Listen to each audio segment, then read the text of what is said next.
India's Prime Minister is in China for the first time in 7 years.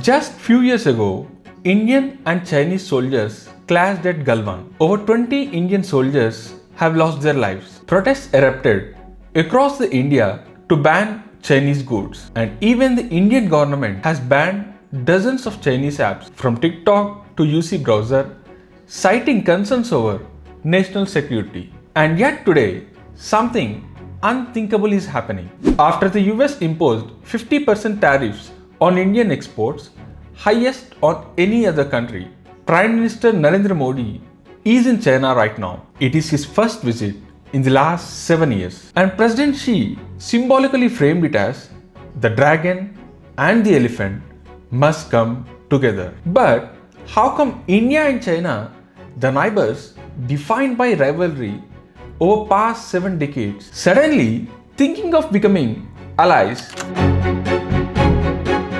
The answer lies in the fundamental principle of geopolitics. In geopolitics, there are no permanent friends, there are no permanent enemies, there are only permanent interests. And for India and China, those interests are keeping them apart from the beginning. So let's go back in time and understand what are these interests. Fundamentally, they are 4.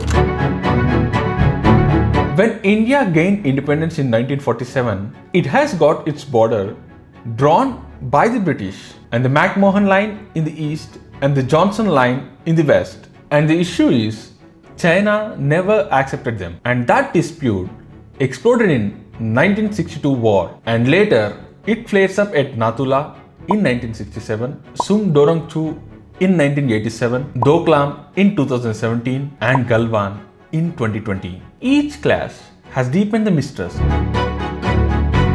Aksai Chin, though desolate, gives only all-weather road between Tibet and Xinjiang, but India claims it and China controls it, turning a barrel plateau into a critical plateau line.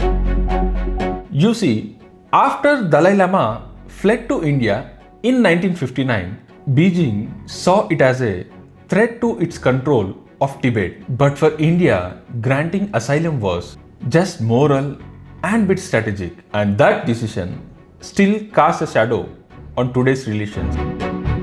In 1963, China signed a boundary agreement with Pakistan, cementing their relationship. And in 1971, India has signed a treaty of friendship and peace with Soviet Union, securing Moscow's backing. And in 1972, President Richard Nixon's visit has opened the cooperation to China and US, from unresolved borders to Tibet, from opposite alliances to standoffs. Mistrust between India and China has deeply rooted. But rivalry doesn't erase reality.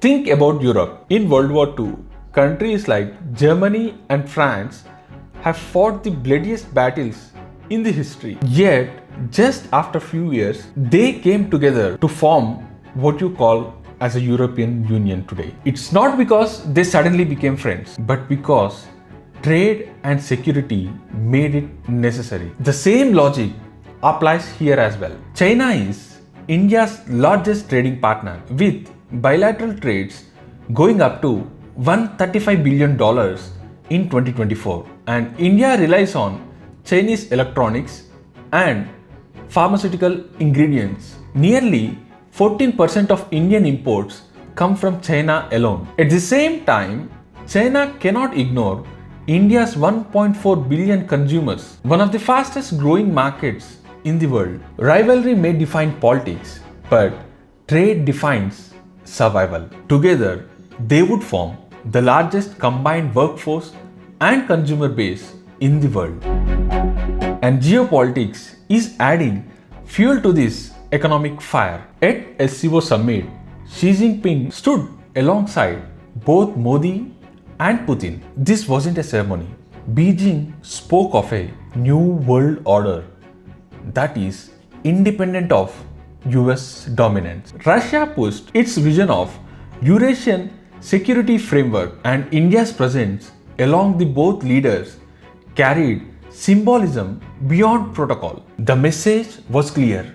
We may be seeing stirrings of the tripolar Eurasian bloc, China's manufacturing power, Russia's energy, and India's fastest growing market, all together under one frame. Meanwhile, Washington hasn't only targeted China, it has imposed 50% tariffs on India too. The US tariffs on Indian goods stands at 50%, the highest on any other country. For context, let's see how much other countries face. Mexico faces just 17% of tariffs, and even China, the America's biggest rival, faces only 25%. For US, on paper, India is a strategic partner, but in practice, it is punished more than American rivals. And that is a paradox of geopolitics.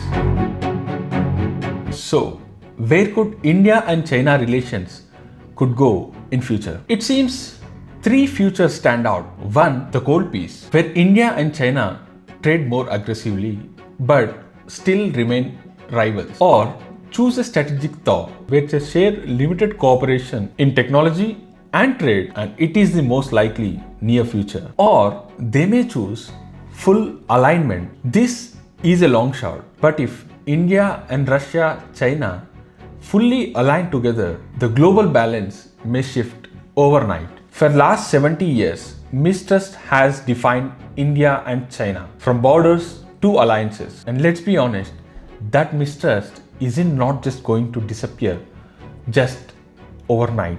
But again, geopolitics is not about friendship, it is about leverage. Today, US tariffs on India and China slowing their economy, and Russia's search for the partners is quietly redrawing the board. If India, China and Russia come few steps closer, then the world would shift from US-led order to something far more complex, a multipolar balance of power. And in geopolitics, that possibility alone is enough to reshape the future.